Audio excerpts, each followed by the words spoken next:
Well, howdy, everyone, and welcome again to the Lauren Muzyka Show. I'm your host, Lauren Muzyka, attorney and human rights advocate, and my day today is serving as president CEO of Sidewalk Advocates for Life, the nation's largest peaceful sidewalk outreach organization. It is time for another hot take. I'm getting ready to address a hot topic in the news right now, namely President Trump's recent announcement that he's not going to fully enforce the Freedom of Access to Clinic Entrances Act, otherwise known as the FACE Act, and a pledge from the group of pro-lifers who broke the law. This is a group that since 2017 in varying groups has entered abortion center property and maybe chained themselves to furniture or blockaded the door, otherwise not allowing people to enter. And they were thrown in federal prison under FACE. Now, they were later pardoned by President Trump earlier this year, and they've pledged to possibly do this again during Trump's term. Now, to back up a bit, it was a new directive written by U.S. Attorney General Chief of Staff Chad Mizell, instructing prosecutors to enforce the law only in extraordinary circumstances or in instances when death, extreme bodily harm, or significant property damage results. Now, overall, this is a refreshing change from a weaponized FBI and DOJ under the Biden administration, which not only prosecuted, but seemingly actively persecuted pro-life people, right? Just to give one example, we have only a couple pro-abortion people who were prosecuted under FACE, despite there being well over 100 incidents of threatening graffiti and vandalism of pro-life pregnancy resource centers right before Roe versus Wade was overturned. And then juxtapose that with the good number of pro-lifers who blockaded doors and chained themselves to items inside the abortion facility who were disproportionately prosecuted under FACE. Now, a recent article in Politico highlighted a vow of those pardoned by Trump to resume so-called modern-day rescue efforts and their invitation to other pro-lifers to join them. One of the activists who had been sentenced to 27 months in prison said, "Get out there, whether it's outside the clinic or inside or wherever you need to actually prevent unborn children's lives from being taken. There's actual lives being saved every minute you are committing the crime. Every minute that a rescuer is inside the building, they are not killing babies." Now, here's my response to that. My response is yes, that's true.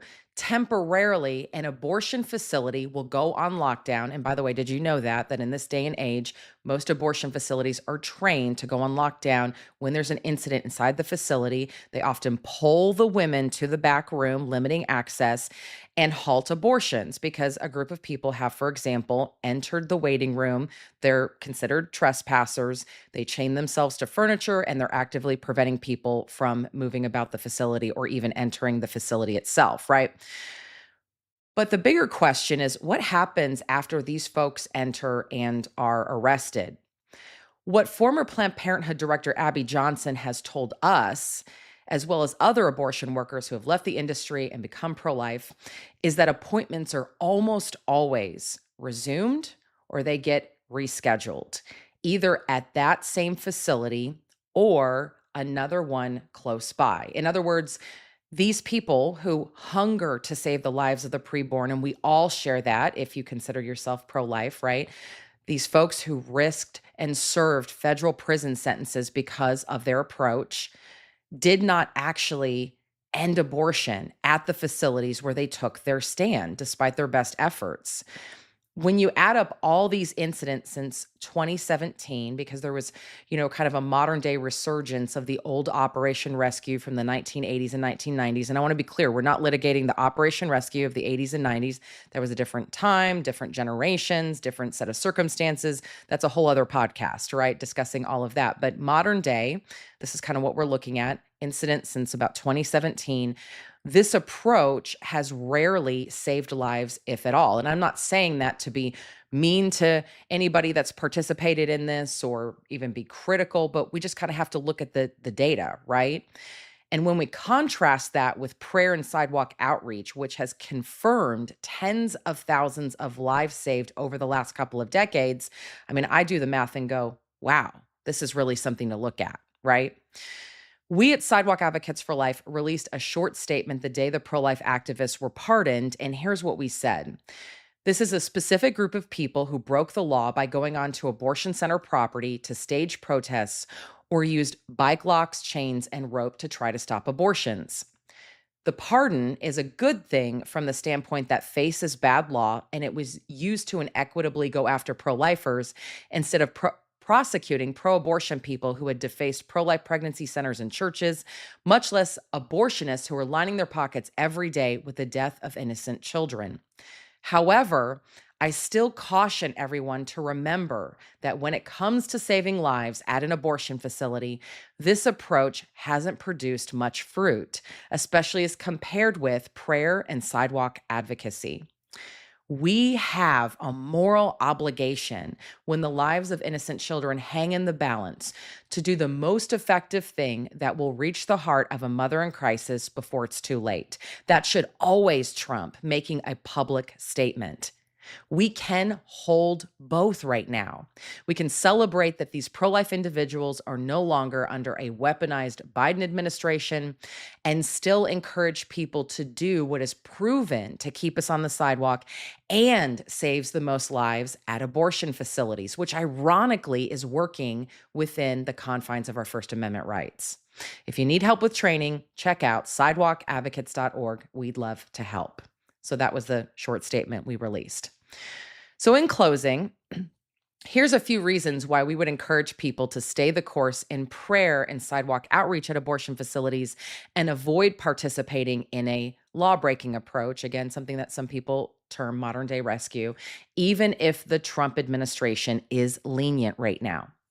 First off, the approach that we at Sidewalk Advocates for Life take to reach out to an abortion-determined woman in love, offering her a smile, a gift bag, local resources, and most of all, hope, right? The research from the Vitae Foundation tells us that this is the approach that most often wins women to life. And I don't say that with any point of pride, right? I say that knowing that we have gathered so much wisdom through the decades, through the ages from so many who have gone before us, and we continue to learn and improve our game, right? In contrast, former abortion workers now on our side who have witnessed law-breaking approaches at abortion centers say that the women sitting in the waiting room are not comfortable with or confident in accepting help from an individual that is chaining himself or herself to a nearby piece of furniture or blockading a door. I mean, really put yourself in the shoes of that woman sitting in the waiting room for an abortion, right? She is seeing all this chaos ensue around her. These folks aren't supposed to be here. The workers notice it. They are getting agitated. They're calling the police. They're labeling these people dangerous.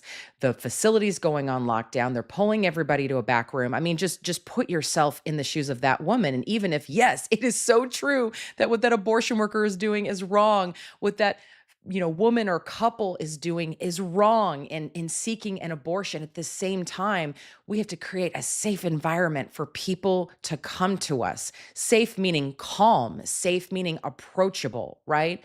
The rescuers describe themselves as nonviolent, and many of them even say, we took a pledge to be nonviolent. But we have to remember that we live in a violent world. We live in a day and age of school shootings. If a group of people suddenly bursts into a facility, how can the women sitting in the waiting room possibly understand that these people, who they do not know from Adam, do not intend violence? I mean, it's hard to imagine that these folks, the folks that are seeking an abortion, may not be absolutely terrified in this situation, much less be willing to get up and walk to a nearby pregnancy resource center with one of these folks, right? I know from experience that I have to first win the life-saving conversation. And if I don't win that conversation, I can't win her trust. And if I don't win her trust, I can't get her to abandon her abortion appointment and walk with me to the nearest pregnancy resource center. There has to be an invitation and she has to respond, right? Second, because breaking a federal law could result in a lengthy prison term, participating in modern day rescue could result in removing countless people from the sidewalk where they could otherwise reach out to numerous mothers in crisis in the coming days. So from a life-saving perspective, the math here just doesn't add up. we are, on one hand, risking a prison term and a prison record.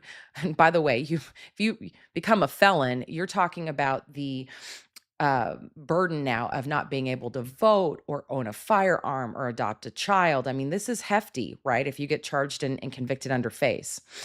Okay, so you're risking a prison term, prison record, while maybe postponing a few abortion appointments for a few days versus sidewalk outreach, doing sidewalk outreach for weeks, months, and maybe years, and then missing the ability to prospectively save dozens or even hundreds of lives per the data.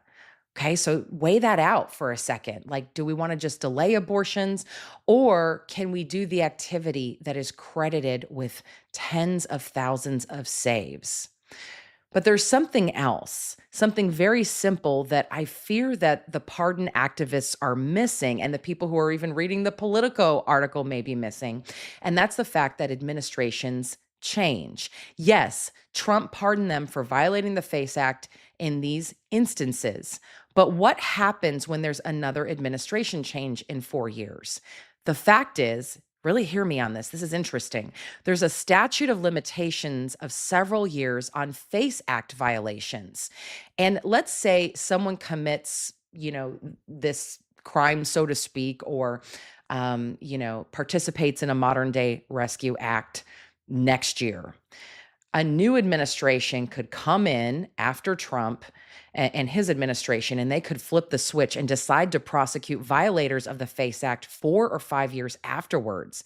In other words, until Congress repeals the FACE Act, which, yes, many of us agree is bad law, its power will ebb and flow as different administrations enter and exit office. And here's something you may not know. A number of states have their own version of the FACE Act on the basis of which they could continue to prosecute so-called rescuers. So in summary, again, I urge all people of faith and conscience who love the cause of life to stay the course, avoid approaches that cause further discord and chaos, and trust in the power of prayer, love, and peaceful outreach to impact hearts and minds, save lives, and end abortion gradually and permanently, not just postpone it for a few days. And I want to point you all to a statement that we released after one of these incidents. It even goes a little bit deeper on some of the things that I'm saying. You can go to sidewalkadvocates.org/sidewalk statement. So it's sidewalkadvocates.org/sidewalk statement. If you have any questions, please feel free to reach out to us at info@sidewalkadvocates.org. All right.